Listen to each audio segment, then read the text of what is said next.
I pozdrav drugari, ljubitelji Mercedesa, dobrodošli u još jedan vlog iz kabine. Eto, pošto je video o savjetu u vezi malog servisa imao dosta pregleda i imao dosta pozitivnih komentara, rešio sam da snimim i jedan video u vezi servisa na automatskom menjaču. Ja sam već dosta videa snimao u vezi tog servisa, dakle vidjeli ste sve kako se to radi.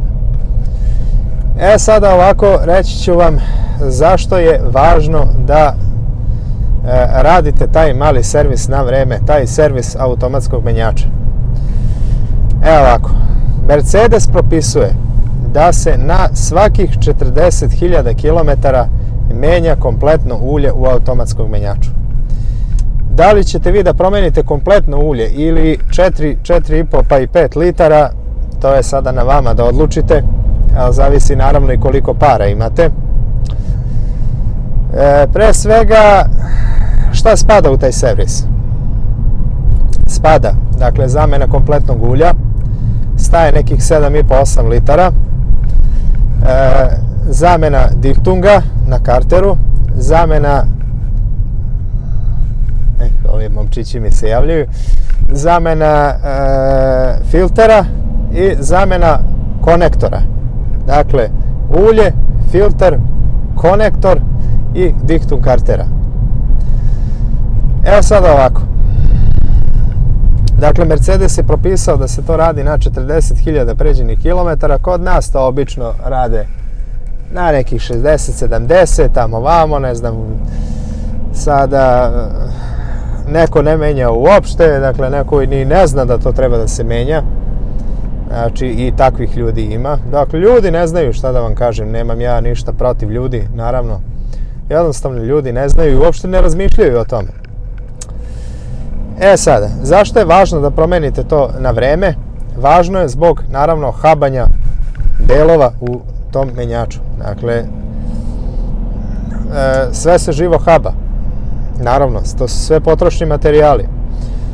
Nemojte da se začudite ukoliko u menjaču, dole u karteru, kada to budete skinuli karter automatskog menjača, nemojte se začuditi kada vidite dosta čađi, neku smolu.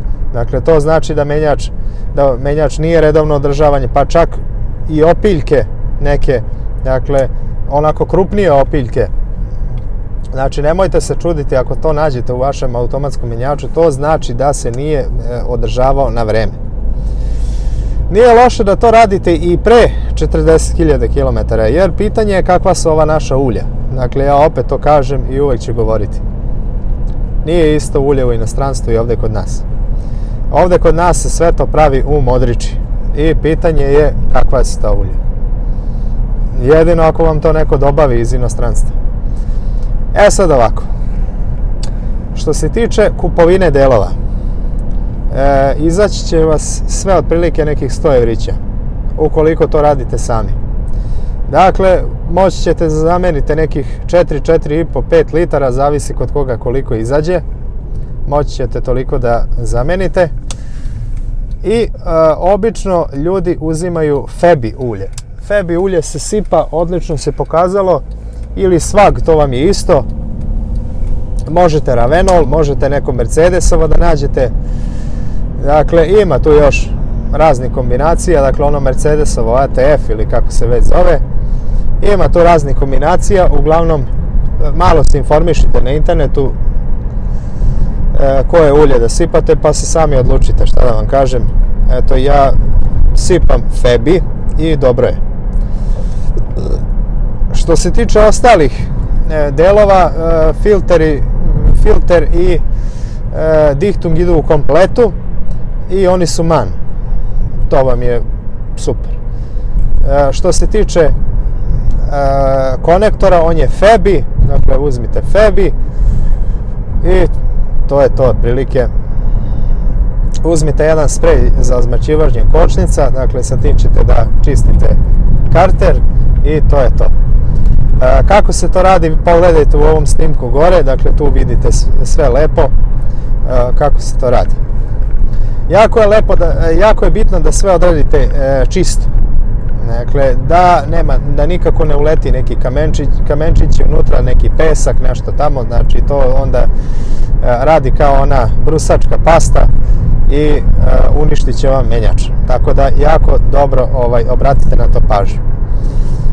Šta je isto jako bitno da nabavite kada radite ovako servis? Dakle, nemojte da radite to bez merača za ulje.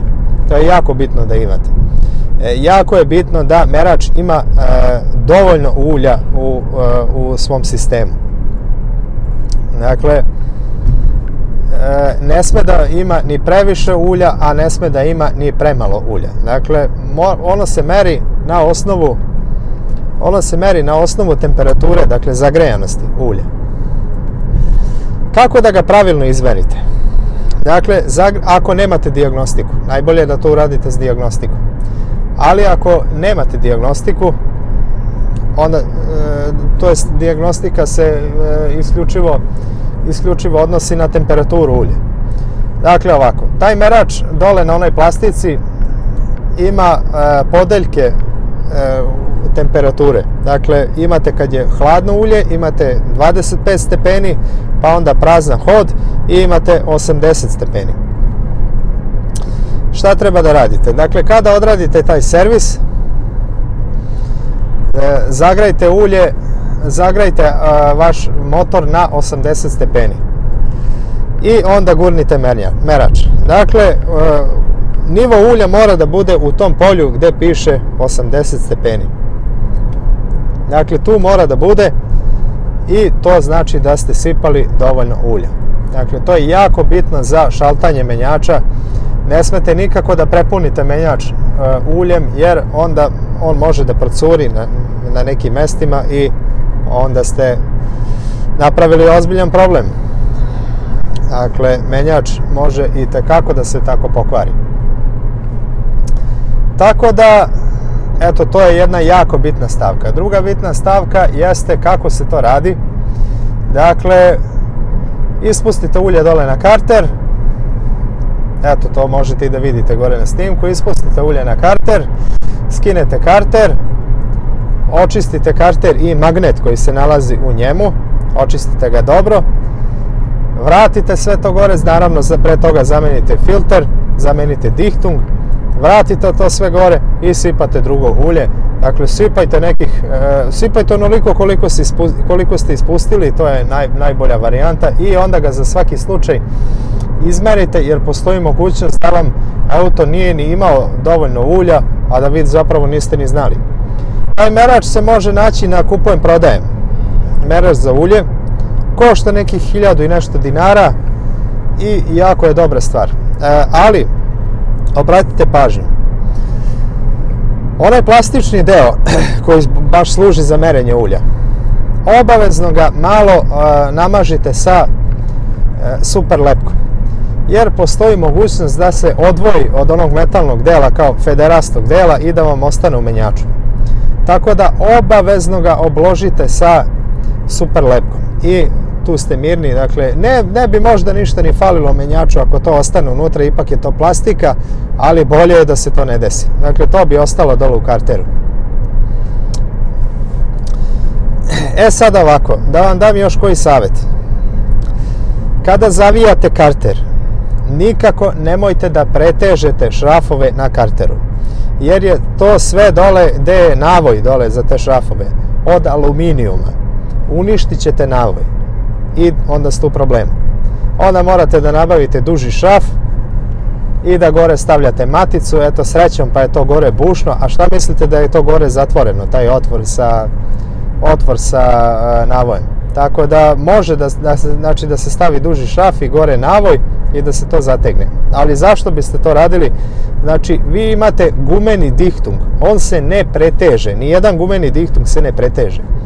Stegnite ga onako slobodnom rukom, onako koliko god možete, onako, kako da vam kažem, slobodnom rukom, zavijte ga i to je to. Znači, nikako nemojte da stežete previše. jer oštetit ćete navoj i onda ste u problemu, morate to da budžite, a ovako stegnite to lepo, imate dakle novi dihtung, neće da procuri, ljudi se obično plaše da će to da procuri, neće ljudi, ne bojte se. Znači samo to lepo stegnite onako slobodnom rukom što se kaže, zglobom onako što se kaže i to je to. Što se tiče konektora, također nemojte da pretežite šraf. Šraf koji se nalazi u konektoru unutra, to je mali onaj šraf Gedora 7, tanki šrafić koji je dovoljno samo da ga zavijete do kraja. Znači on bukvalno samo drži da taj konektor ne ispadne ispod ležišta i da vam ne iscuri ulje. Znači zavijete ga samo do kraja i to je to. Znači nemojte ga stezati jer je i on jako tanak, možete ga slomiti i onda ste i tekako u problemu, morate da skidate hidroblok i da vidite šta ćete dalje. Jer on se tamo zavija u hidroblok. Tako da zavijete li lepo to do kraja. Konektor na sebi ima nove gumice, 2 nove prstenaste gumice. Tako da nemate potrebe da to stežete. Također isto ljudi misle da ako ne stegnu dovoljno taj šraf da će tu na tim gumicama da curi ulje. Neće ljudi, znači ako menjate redovno taj konektor, nikada vam tu neće curiti ulje. Znači tu su 2 prstenaste gumice i one se jednostavno stvrdnu od neservisiranja i zato procuri ulje. A kada servisirate, to nema šanse da se desi. Tako da samo ga stegnite do kraja onako i to je to. Znači on bukvalno drži samo da taj konektor ne ispadne iz svog ležišta. To je sve. Također budite oprezni kada vadite elektroniku iz tog konektora, iz tog dela koji se menja. Znači nemojte tu previše nešto da cimate, da udarate. Znači ima on tačno onaj neki svoj položaj kada vi treba da povučete onaj jedan deo na dole, sigurnosni deo da se ne išdžeka džek. Dakle to lepo lagano uradite, pazite da nešto ne slomite i to je to. Dakle nemate nikakve brige. Sve ako nešto tu pokvarite oko tog konektora, morat ćete da skidate hidroblok i da sami sebi pravite dodatni posao. Dakle, postoje ljudi koji iz nekog razloga pretežu šraf na karteru za ulje. Mislim na automatskom menjaču. Znači, ja do sada 2 puta sam radio servis, nisam mogao da ispustim ulje tu na karter, pa sam morao da ga srećem, pa imam onu pumpu iz Lidla, pa sam ga i tako izvukao. Znači, iz nekog razloga pojedini ljudi neverovatno koliko stežu taj šraf na karteru. Nemojte ga stezati, imate onu šajbnu, bakarnu, promenite je, zavijte onako koliko možete, rukom isto, slobodnom i nema brige. Isto ljudi misle tu će da curi ulje. Neće da curi ta bakarna šajbna kad se promeni i kad se lepo sabije, ona kad se zavije, nema šanse da tu curi ulje. Dakle, sve ima svoje, nema potrebe da to pretežete. Dakle, ja sam jednom prilikom zaokruglio taj šraf i nisam mogao da ga odvijem, naravno, zato što ga je neko pretegao i morao sam da vadim sa onom pumpom iz Lidla. I da naravno to sve ide mnogo sporije, da izgubim dosta na vremenu. Drugi put nisam ni pokušavao previše da ga odvijam. Video sam da je pretegnut i ostavio sam ga tako kako i njega ne bi zaokruglio. Unutra onaj deo gde se ubacuje impuls, pošto je to impuls. Zategnite ga, dakle, do kraja onako koliko možete, taj šajbna će da obavi svoj posao. Nema potrebe da to radite. A šta, na primjer, da vi nemate pumpu tu iz Lidla? Šta, na primjer, da nemate? Kako ćete da ispustite ulje? Znači, morate da idete u Lidl da kupujete pumpu. I to ako ima. U zadnje vreme je nije bilo. Međutim, čuo sam da se ponovo pojavila. Evo da pustimo ovog batu. Eto. Vozači Mercedesa su pristojni. Šalim se. Tako da, eto, to vam je još jedan, da tako kažem, savjet i neko loše iskustvo koje sam imao. Još jedna stvar, šta mi se desilo? Dakle, neko je pretegao bio na jednom automobilu, to je na ovom mom, izvinite za malo da optužim neki drugi auto. Na ovom mom, baš ovom 212-ici. Neko je toliko stegao šrafove na karteru dole, da sam slomio toreks. Muški toreks, onaj valjda je bio T30, koji ne znam. Slomio sam ga. Znači, neverovatno, jedva sam to odvio. Jedva sam odvio. Znači, to je... Olupao bi taj karter o glavu nekome ko je to uradio. Znači, to se nikako ne radi. Sada što se tiče ulja. Kao što sam vam već rekao na početku, koristite Febi, Ravenol, možete Svag, isto vam je kao Febi, nađite ono Mercedesov ATF, možete to. Ima još različitih ulja, ljudi pričaju sve i svašta, sipaju razna ulja pa nisu imali problema, dakle ne znam, iskreno da vam kažem. Evo ja imam iskustva sa Febi uljem, auto mi jako dobro šalta, da kucnem u drvo, da ga popljujem, jako dobro šalta, bez ikakvih problema. Bez ikakvih problema i eto, mogu samo da vam prenesem pozitivno iskustvo na to. A ono što je jako bitno jeste kada kupujete ulje, da obratite pažnju na jednu šifru na automatskom menjaču, na tom ulju. Šifra je 236,14. To znači da je to ulje namenjeno za ovaj 5G Tronic. Ukoliko je za 7G Tronic, onda bi trebalo da bude 236,15. Ali za 5G je 236,14. Dakle, na to obratite pažnju. Kada kupujete bilo kakvo ulje, mora imati tu šifru. Tako da, eto, to je nešto na što treba da obratite pažnju prilikom kupovine ulja. Sve ostalo, ništa strašno. Eto ljudi, šta da vam kažem, nadam se da će vam ovi savjeti biti korisni. Eto, ukoliko niste nikada radili servis na svom automatskom menjaču na Mercedesu, ja vam savjetujem da ga uradite i savjetujem vam da ukoliko imate uslova za to, slobodno to uradite sami. Samo da lepo ispratite ovako ovo što sam vam ja rekao, samo da poslušate te savjete i nećete imati nikakav problem. Znači, kupite odgovarajuće ulje, zamenite sve ovo što sam vam rekao i na kraju lepo i pravilno izmerite ulje. Dakle, kako da pravilno izmerite ulje? Radna temperatura motora 80 stepeni, motor mora da bude upaljen, izmerite, gurnite merač, dakle treba da bude na 80 na meraču stepeni i to je to. Dakle, odlično ste odradili posao. Ne pretežite previše šrafove, nemate potrebe za time. Dakle, eto, to je još jedan savjet, to vam već 2 puta ponavljam. Nema potrebe da to radite. Kako da proverite automatski menjač sami, da li je održavan ili ne?